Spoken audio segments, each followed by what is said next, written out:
Good morning students. हमने हमारे last lecture में कंसंट्रेशन टर्म्स और units to represent the concentration of solution पढ़ा था, जिसमें मैंने आपको एक कंसंट्रेशन यूनिट मास परसेंटेज समझाई थी।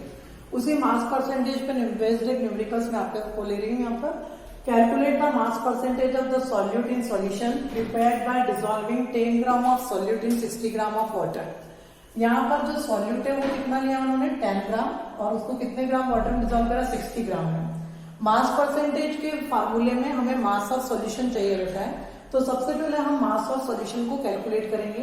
मास ऑफ सॉल्यूशन निकालने के लिए फार्मूला आता है mass of solution is equal to mass of solute plus mass of water, mass of solvent, mass of solute plus mass of solvent, mass of solvent.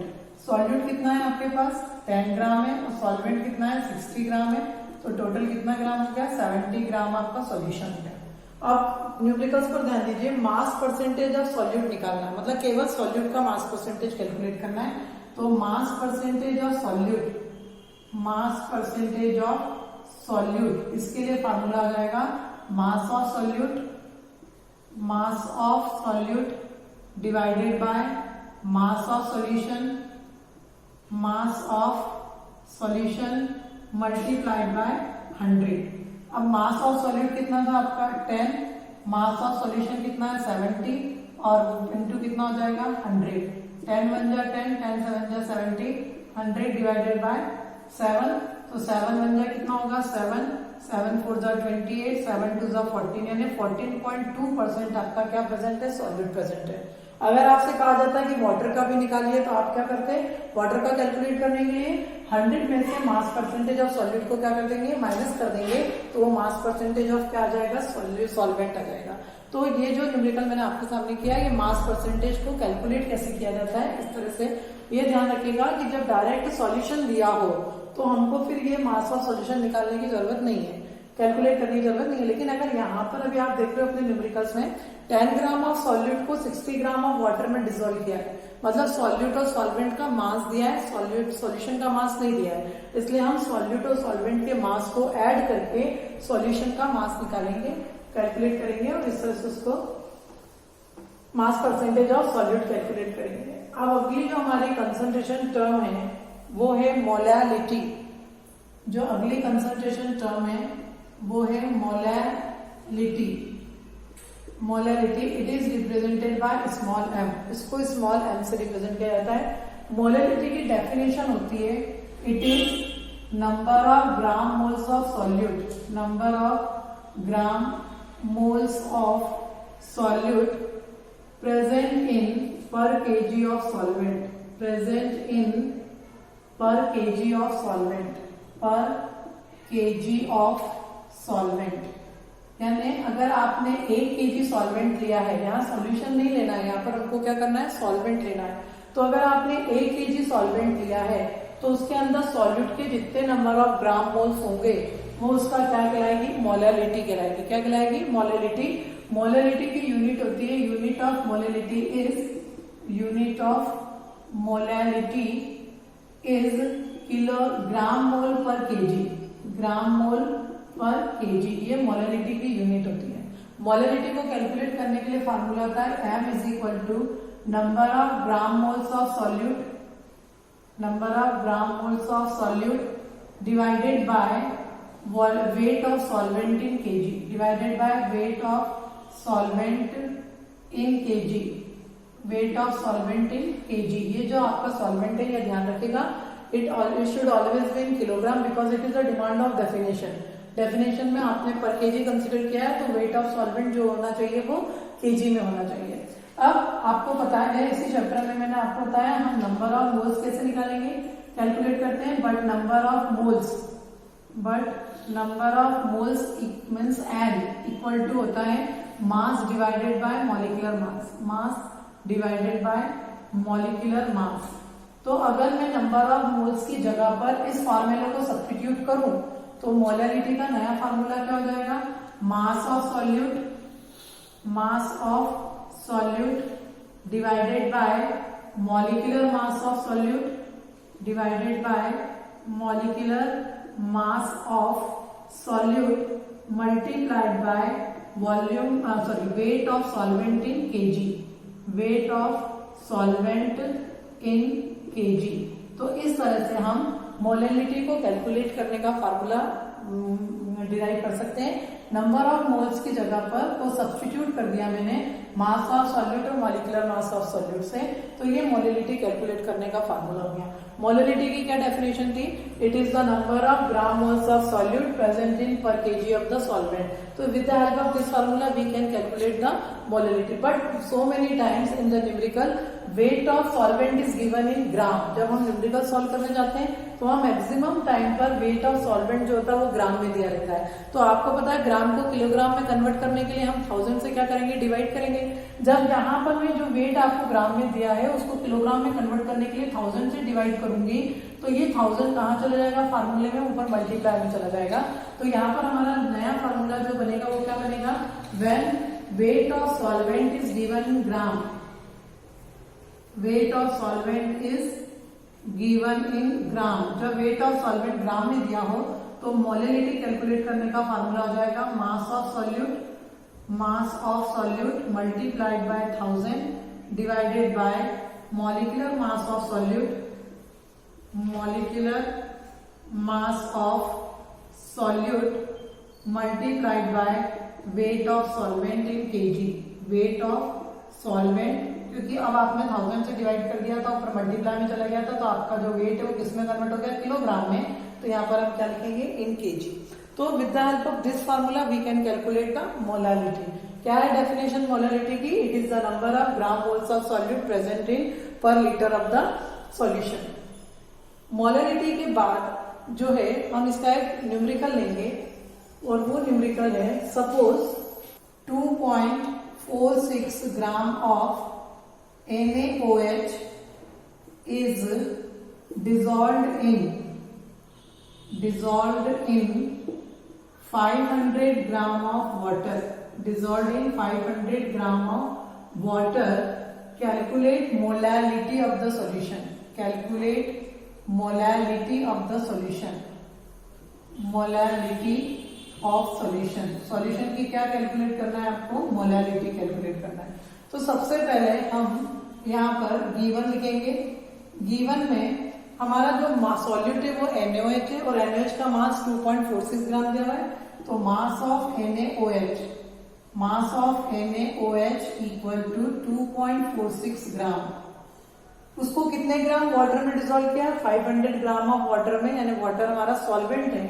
तो हम यहाँ पर लिखेंगे मास of solvent, mass of solvent कितना हो गया आपका? 500 ग्राम।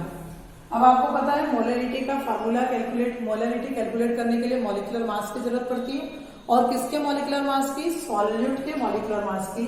तो molecular mass of solute, molecular mass of solute equal to हो जाएगा NaOH है, तो NaOH का मॉलिक्यूलर मास कैसे कैलकुलेट करेंगे? सोडियम का 23 होता है एटॉमिक मास, ऑक्सीजन का 16 और हाइड्रोजन का 1, सो इट विल बी 40। तो ये NaOH का क्या हो गया? मॉलिक्यूलर मास हो गया। अब हमको क्या कैलकुलेट करना है? मोलैलिटी। तो मोलैलिटी कैलकुलेट करने के लिए फार्मूला क्या होता है? मैंने आपको बताया था मास ऑफ सॉल्यूट मल्टीप्लाइड बाय 1000। क्यों 1000 से मल्टीप्लाई कर रही हूँ? क्योंकि यहाँ पर जो मास ऑफ सॉल्वेंट है वो ग्राम में दिया हुआ है, तो ग्राम को किलोग्राम में कन्वर्ट करने के लिए 1000 से डिवाइड करूंगी, तो 1000 कहाँ चला जाएगा? ऊपर मल्टीप्लीकेशन हो जाता है वो, divided by molecular mass of solute, molecular mass of solute और multiplied by weight of solvent, weight of solvent. अब हम जो हमारे पास है वैल्यूज उसको हम यहाँ पुट करेंगे। मास ऑफ सॉल्यूट 2.46 भी multiplied by 1000 divided bye 40 multiplied by 500। यहाँ से आप जब डेसिमल हटाएंगे तो यहाँ पर ये 0 से 0 कैंसिल हो जाएगा। फिर यहाँ हो जाएगा 246 डिवाइडेड बाय 2000। ओके, 2000, 2 1 2 00 और 2 1 2 2 2 4 2 3 6 यानी 0.123 m उसकी मोलैलिटी आ जाएगी। तो इस तरह से हम मोलैलिटी को कैलकुलेट कर सकते हैं। मोलैलिटी को कैलकुलेट करने के लिए हमें क्या क्या चाहिए होता है? मास ऑफ द सॉल्यूट चाहिए, मास ऑफ सॉल्वेंट चाहिए, मॉलिक्यूलर मास ऑफ सॉल्वेंट चाहिए। और एक बात आपको ध्यान रखना है, अगर मास ऑफ सॉल्वेंट केजी में दिया है तो we will not multiply by 1000 here, but अगर मॉलिक्यूलर जो मास ऑफ सॉल्वेंट है वो ग्राम में दिया है तो हम फॉर्मूले में 1000 से मल्टीप्लाई करके डायरेक्ट उसको कैलकुलेट कर सकते हैं. So this is the numerical based on molarity. Now our next concentration unit is molarity. Our next concentration unit is molarity which is represented by capital M. अभी मैंने आपको बताया था मोलैरिटी को स्मॉल m से रिप्रेजेंट करते हैं, तो हम मोलैरिटी को कैपिटल M से रिप्रेजेंट करेंगे. Now what is the definition of the molarity? Molarity की डेफिनेशन क्या होगी? It is the number of gram moles of solute. It is the number of gram moles of solute in per litre of solution. In per liter of solution. Per liter of solution. यानी solution कोई सा भी solution है उसमें इसका 1 litre में जितने number of gram moles of solute present होंगे तो उस सॉल्यूशन की कंसंट्रेशन यूनिट को क्या कहेंगे? हम मोलैरिटी कहेंगे. और जो सॉल्यूशन होगा उसको अपन क्या कहेंगे? मोलर सॉल्यूशन कहेंगे. क्या कहेंगे हम उसको? Molar solution. तो it is the number of gram moles of solute present in per litre of the solution. अब इसको कैलकुलेट करने के लिए m इक्वल टू होता है number of gram moles of solute. Number of gram moles of solute divided by volume of solution in litre. Volume of solution in litre. Okay, अब मेरी बात सुनिए. यहाँ पर मैंने आपको number of gram moles calculate करने के लिए बताया था, but number of moles equal to number of moles जिसको हम m से रिप्रेजेंट करते हैं उसका फार्मूला था मास डिवाइडेड बाय मोलर मास. उसका क्या फार्मूला था? मास डिवाइडेड बाय मॉलिक्यूलर मास और मोलर मास. तो यहाँ पर हम जब नंबर ऑफ मोल्स को इस फार्मूले से सब्स्टिट्यूट करेंगे तो मोलैरिटी का एक नया फार्मूला बन जाएगा. मास of solute divided by molecular mass of solute. Molecular mass of solute multiplied by volume of solution in liter. Volume of solution in liter. Okay, जब भी हम न्यूमेरिकल करते हैं तो मोस्ट ऑफ द टाइम हमको जो वॉल्यूम ऑफ सॉल्यूशन दिया हुआ रहता है वो मिलीलीटर में दिया हुआ रहता है, और मिलीलीटर को लीटर में कन्वर्ट करने के लिए 1000 से डिवाइड करते हैं. तो जब हम हमारा वॉल्यूम यहाँ पर जो मिलीलीटर में दिया रहा होगा, जब हम उसको 1000 से डिवाइड करेंगे तो 1000 पर फार्मूले में कहा आ जाएगा? मल्टीप्लाई में चला जाएगा. तो if volume of solution is given in millilitre, volume of solution is given in millilitre, तो फार्मूला क्या हो जाएगा? Molarity is equal to mass of solute multiplied by 1000 divided by molecular mass of solute. Molecular mass of solute multiplied by volume of solution. Volume of solution in liter. क्यों? क्योंकि हमने जब उसको 1000 से डिवाइड करा तो ऑटोमेटिकली लीटर में convert हो गया, तो यहाँ in litre. So with the help of this formula we can calculate molarity. 2 प्रकार के सॉल्यूशन होते हैं. जब हम मोलैरिटी की बात करते हैं तो वो मोलर सॉल्यूशन होता है, और हम मोलैरिटी की बात करते हैं तो वो मोलर सॉल्यूशन होता है. अगर आपसे कोई बात कहे कि 0.5 m और 0.5 m इसमें सबसे ज्यादा कंसंट्रेटेड सॉल्यूशन कौन सा है, तो 0.5 m जो है वो कंसंट्रेटेड सॉल्यूशन होता है, क्योंकि मोलैरिटी में हम मास कंसीडर करते हैं और मास को डाइल्यूट करना पड़ता है वॉल्यूम में कन्वर्ट करने के लिए. तो मोलर सॉल्यूशन जो होता है वो डाइल्यूट सॉल्यूशन होता है. मोलर सॉल्यूशन कैसा सॉल्यूशन होता है? डाइल्यूट, क्योंकि उसमें मास कंसीडर किया जाता है, वेट ऑफ सॉल्वेंट कंसीडर किया जाता है. और जो मोलर सॉल्यूशन होता है, m यानी मोलर, r आएगा, और स्मॉल m यानी मोलर, l आएगा, तो ये डाइल्यूट होता है. मोलर सॉल्यूशन कैसा होता है? डाइल्यूट होता है. और जो मोलर सॉल्यूशन होता है वो कंसंट्रेटेड सॉल्यूशन होता है. तो इन दोनों में से सबसे ज्यादा कंसंट्रेटेड सॉल्यूशन कौन सा होगा? 0.5 m कैपिटल M. और ये तो जो था आपका मोलैरिटी था, number of gram moles of solute present in per litre of the solution. Now I am taking one numerical based on the molarity. Molarity को कैलकुलेट करने के लिए न्यूमेरिकल्स देखेंगे हम. यहाँ पर आपको फिर दिया गया वही क्वेश्चन वापस वैसे क्वेश्चन ले रही हूं मैं। 2.46 gram of NaOH is dissolved in water and volume of solution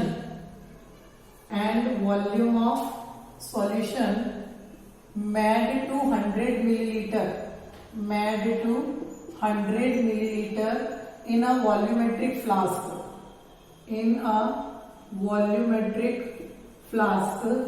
Calculate molarity of the solution.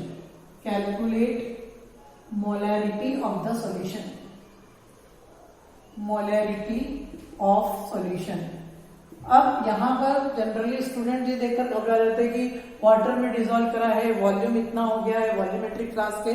कुछ भी नहीं है, यहाँ पर डिजोल्व करने के बाद सॉल्यूशन ही बनता है और सॉल्यूशन का ही वॉल्यूम दिया हुआ है और हमको मोलरिटी में वॉल्यूम ऑफ सॉल्यूशन की जरूरत होती है। तो हमको सबसे पहले इस न्यूमेरिकल में क्या क्या दिया हुआ है वो हम लिखते हैं। गिवन में मास ऑफ सॉल्यूट 2.46 ग्राम दिया हुआ है, वॉल्यूम ऑफ सॉल्यूशन 100 मिलीलीटर दिया हुआ है, वॉल्यूम ऑफ सॉल्यूशन 100 मिलीलीटर। और अभी थोड़ी देर पहले मैंने आपको molar mass of NaOH calculate करके बताया था। तो मोलर मास ऑफ NaOH कितना होता है 40। हमको क्या कैलकुलेट करना है मोलरिटी। तो मोलरिटी कैलकुलेट करने का क्या फॉर्मूला होता है मास ऑफ सॉल्यूट। अब यहाँ पर जो आपको वॉल्यूम दिया हुआ है वो मिलीलीटर में दिया है, इसलिए फॉर्मूले में 1000 का मल्टीप्लाई होगा divided by molar mass of solute, molecular mass of solute multiplied bye volume of solution. तो यहाँ पर मास ऑफ सॉल्यूट कितना दिया है आपको 2.46 multiplied by 1000 divided bye 40 multiplied by 100। Decimal यहाँ से रिप्लेस करेंगे तो यहाँ 2 बनेगा, डेसिमल से डेसिमल क्या हो गया कैंसिल। तो 246 अपॉन में कितना हो गया 400 हो गया। 2 1 जा 2, 2 2 जा 4, 2 3 जा 6, 2 2 जा 4 0। तो 0.615 m उसकी क्या आ जाएगी मोलरिटी आ जाएगी। क्या आ जाएगी इसकी मोलरिटी। तो इस तरह से जो है हम मोलरिटी को कैलकुलेट कर सकते हैं। यहाँ पर मैंने आपको इस लेक्चर में मास परसेंटेज पढ़ाया है, मोलालिटी पढ़ाई है, मोलरिटी पढ़ाई है। अब जो है हम इसमें छोटा सा टॉपिक है अपना, उसको डिस्कस कर लेते हैं। Difference between molality and molarity.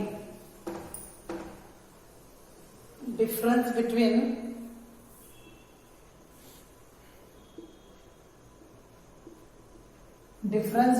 Molarity and molality. Difference between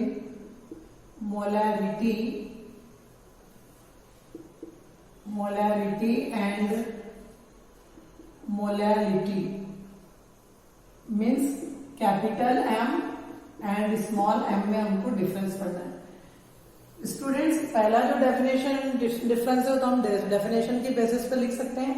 molarity की डेफिनेशन मैंने आपको बताई थी, number of gram moles of solute in per litre of solution.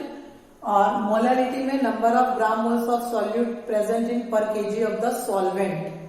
Second जो डिफरेंस आता है वो है in it volume of solution is considered. इसमें सॉल्यूशन का वॉल्यूम कंसिडर किया जाता है। सॉल्यूशन इज कंसिडर्ड, इसमें सॉल्यूशन का वॉल्यूम कंसिडर करते हैं। और इसमें in it weight of solvent is considered. Wait of solvent is considered. इसमें सॉल्वेंट का वेट कंसिडर किया जाता है।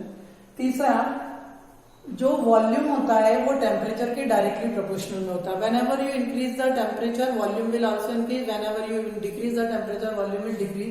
यानी टेम्परेचर चेंज करने पर वॉल्यूम चेंज होगा और वॉल्यूम चेंज होगा तो मोलरिटी भी क्या होगी चेंज होगी, क्योंकि हम मोलरिटी में वॉल्यूम कंसिडर करते हैं।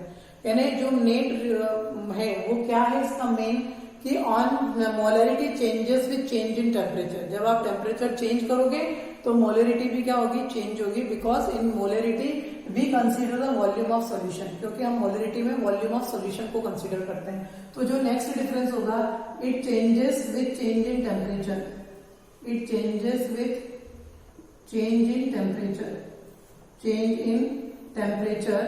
Why?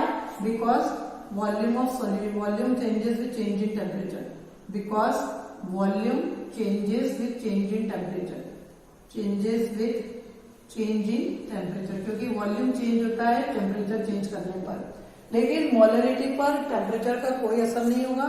मतलब molarity does not change with change in temperature, because हम इसमें मास या वेट ऑफ सॉल्वेंट कंसिडर करते हैं, यानी molarity does not change with change in temperature,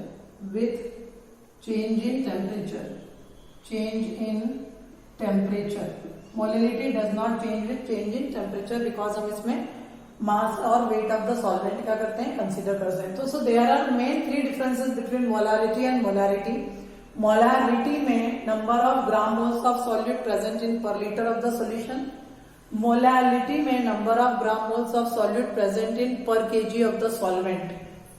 second difference, molarity में हम वॉल्यूम ऑफ सॉल्यूशन कंसीडर करते हैं, जबकि मोलारिटी में हम वेट ऑफ सॉल्वेंट कंसीडर करते हैं। Molarity changes with change in temperature, because volume changes with change in temperature. Temperature change करने पर मोलरिटी भी चेंज होती है, क्योंकि मोलरिटी में हम वॉल्यूम कंसीडर करते हैं, वॉल्यूम जो है वो टेम्परेचर के साथ क्या होता है, चेंज होता है।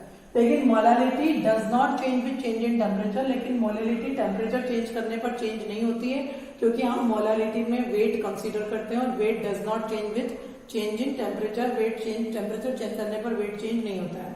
हम एक और डिफरेंस अपनी तरफ से यहाँ पर लिख सकते हैं कि molar solutions are more concentrated solution while molar solutions are dilute in nature। Molar solution जो होते हैं वो कंसंट्रेटेड सॉल्यूशंस होते हैं, जबकि जो मोलर सॉल्यूशंस होते हैं वो कंपैरेटिवली डाइल्यूट होते हैं। तो इस तरह से ये जो बेसिक डिफरेंसेस थे वो किसके बीच में थे, मोलारिटी एंड मोलारिटी के बीच में।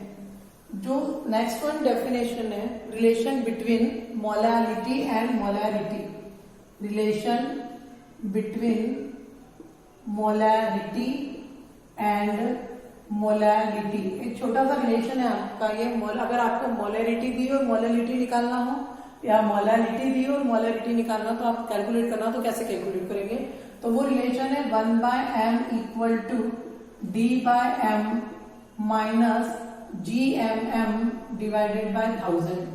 यहाँ कौन सी टर्म किसको रिप्रेजेंट करती है वो मैं आपको बता दूं। स्मॉल m का मतलब होता है मोलारिटी, कैपिटल M का मतलब होता है मोलारिटी, D का मतलब होता है डेंसिटी ऑफ सॉल्यूशन, D का मतलब होता है density of solution, and GMM का मतलब होता है, ग्राम molar mass, gram molar mass of solute. तो जब हमको इसकी ये जो सब चीजें दी हुई रहेंगी तो हम किसी एक चीज को फाइंड आउट कर सकते हैं।